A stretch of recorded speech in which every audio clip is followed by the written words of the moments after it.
Hello and welcome back to Always Ours, Chapter 15, Here Be Dragons.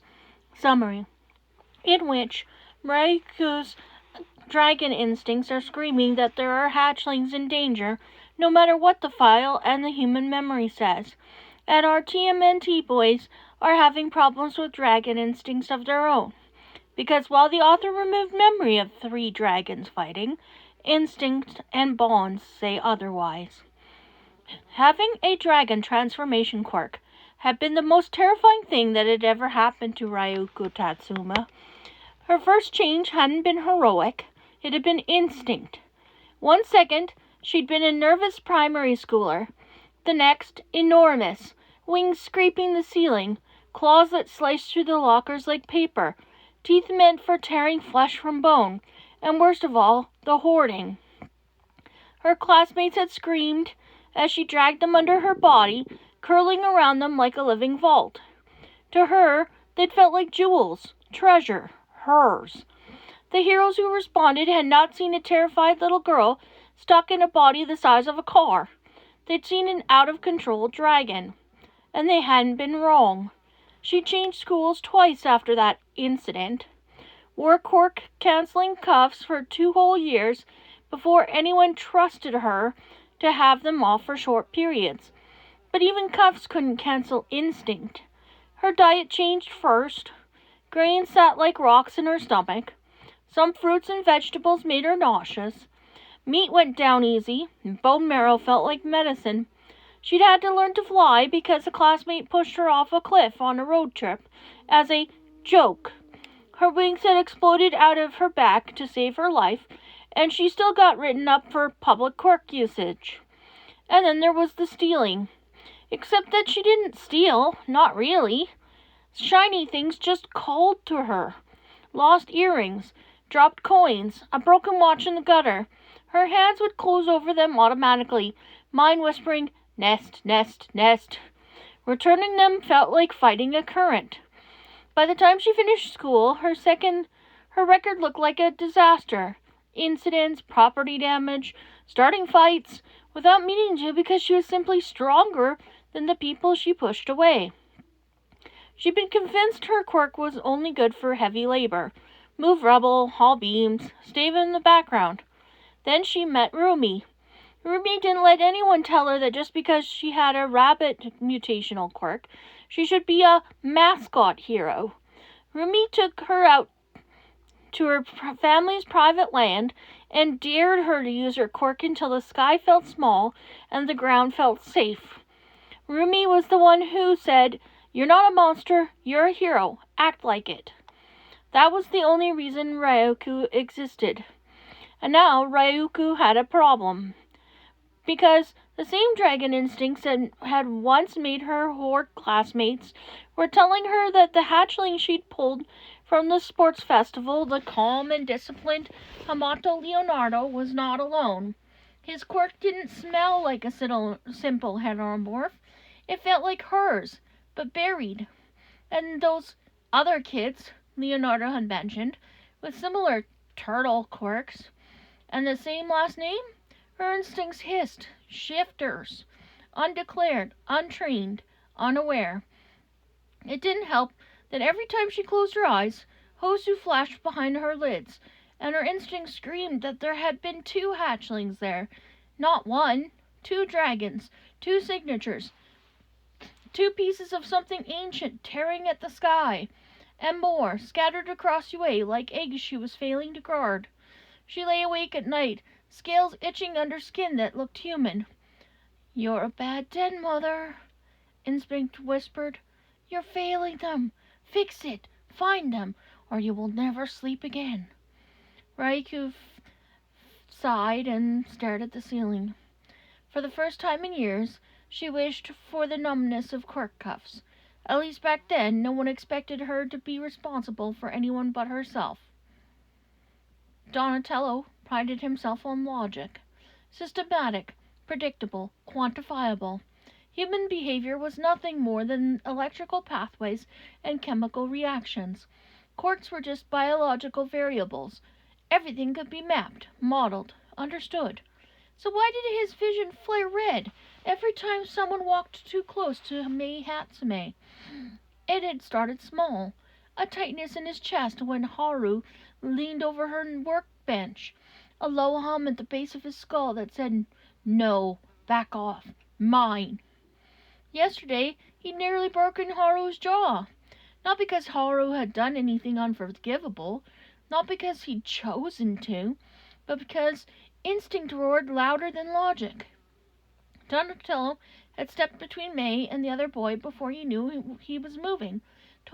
Tools clattering to the floor, he'd stood there, unblinking, unmovable, as if he were carved out of bone and something older than anger. Purple markings had flared along his arms, geometric and sharp, pulsing in time with a heartbeat that didn't feel like his. They reacted to motion, to voices raised even half an octave too high, to heat signatures too close to May. Not controlled, not his. "Donatello," Power Loader said, voice firm, cutting through the red haze. "You've been here 16 hours. Go eat. Sleep." "I'm fine," Donatello replied, automatically. "That wasn't a suggestion." His fist clenched. The urge to say no burned hot, territorial, possessive. It felt wrong, stupid, inefficient. He forced it down. "Yes, sir." As he gathered his tools with shaking hands, May's fingers caught his wrist. "Hey," she said softly. "You know I can take care of myself, right?" He knew, logically. She had her own armor, her own gadgets, her own survival skills. "I know," he said. "So what's going on?" The markings along his arms pulsed brighter, then dimmer, like something breathing through his skin. "I don't know," he said, hating the words, "but I'll figure it out." Behind him, as he walked away, the purple glow faded. The instinct didn't. May watched the light retreat under his skin and felt a chill she couldn't name. For a second she had the strangest impression that the room itself had skipped, like a frame had been cut out of their day. She shook it off and reached for her notebook, hand hovering over a blank space she couldn't remember leaving. Michelangelo loved cooking. The creativity, the alchemy of turning 4 cheap ingredients into something that made people close their eyes and breathe for the first time all day. The way laughter always sounded louder in a room that smelled like good food. Lately, the kitchen felt wrong. Not because Lunch Rush did anything differently, not because the recipes had changed, but because every time someone reached for his prep station, someone harmless, someone he liked, something ancient flared up inside him, protective, hoarding, urgent. At first, the hoarding had been small enough the group home didn't notice. An extra apple slipped into his bag, then crackers, then soup cans, and then extra entire boxes of dry goods he didn't remember buying, stacked neatly under his bed like an emergency stash for a disaster no one had told him about. Something in him whispered, without words, but with the taste like betrayal and longing. For the nest. For when they come back. Who? He didn't know. Thinking about it made his chest ache and his eyes sting. "Michelangelo?" Lunch Rush's voice reeled him back. He blinked down at the onion he'd been holding for what? 3 minutes? 10? "You okay, kid?" the chef asked, one eyebrow raised. "Sorry," Mikey said. "Just thinking." "About?" "Warmth. Family. 4 shapes that fit together. A den that wasn't a room at the end of a hallway." "Nothing important," he lied. Lunch Rush didn't look convinced. But when he walked away, because the line was long and students were hungry, behind him orange marks flickered to life around Michelangelo's wrists, spiraling patterns that glowed like embers before fading beneath the skin again, like sigils trying to surface. Mikey exhaled slowly and chopped the onion in perfect automatic slices. When he went back to the group home that night, there were 2 new cans on his shelf. He didn't remember putting them there.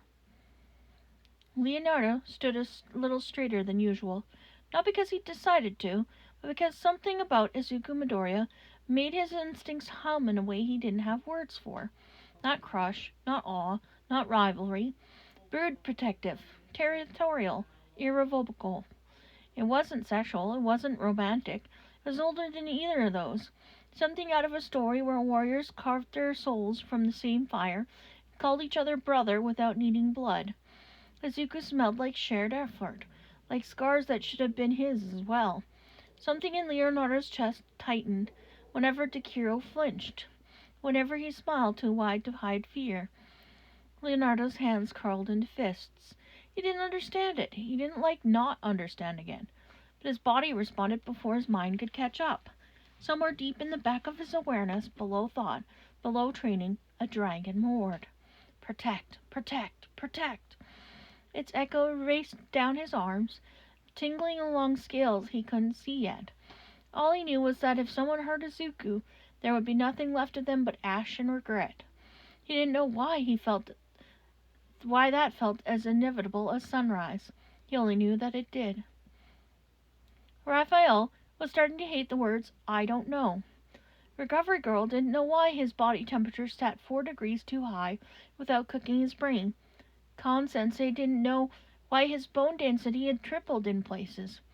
No one knew why his hands had become talons, why scales shimmered up his arms in shifting patterns of green and red, why fire licked along his skin like an excited puppy and didn't burn him. "I don't know," they kept saying. "Quirk evolutions can be unpredictable." He wanted to punch something every time. He could breathe fire now, call it, shape it, send it racing along his arms in controlled bursts. He could also feel it, always running through him like molten glass, restless and angry when he tried to pretend everything was normal. His tail had appeared without warning. One day he'd gone to bed with a shell and legs and arms. The next there was a heavy, spiked limb trailing behind him, knocking into furniture at the orphanage and making the little kids shriek with laughter. He laughed with them, then went back to his room and stared at the tail until his eyes burned. Kendo came over as often as she could. She was taller than him, stronger in a human way, absolutely capable of kicking his ass 6 ways from Sunday. And still, every time she reached for the door, every time she stepped out of his line of sight, something under his ribs itched. Stay, closer, mine. It made him want to crawl out of his own skin. Worse was when he looked around his tiny room at the orphanage, a bed, a dresser, a poster or two, and his brain, uninvited, supplied, "This is a bad nest for the hatchlings." He didn't have hatchlings. He didn't have siblings. He didn't have anyone he was biologically responsible for. So why did every instinct say, "Fix it before the eggs crack"? The best the adults could offer was quirk control cuffs and a suggestion. "You should talk to Endeavor," someone at the HPSC had said, "about managing your fire output, breathing techniques, flame projection. He's the expert." Raphael had nodded politely. He had zero intention of letting Endeavor anywhere near him. He flexed his talons, watched sparks dance between the tips, and swallowed the urge to growl. He didn't know what he was turning into. He just knew it felt like someone had lit a fuse inside him and walked away. And that's the end of the chapter.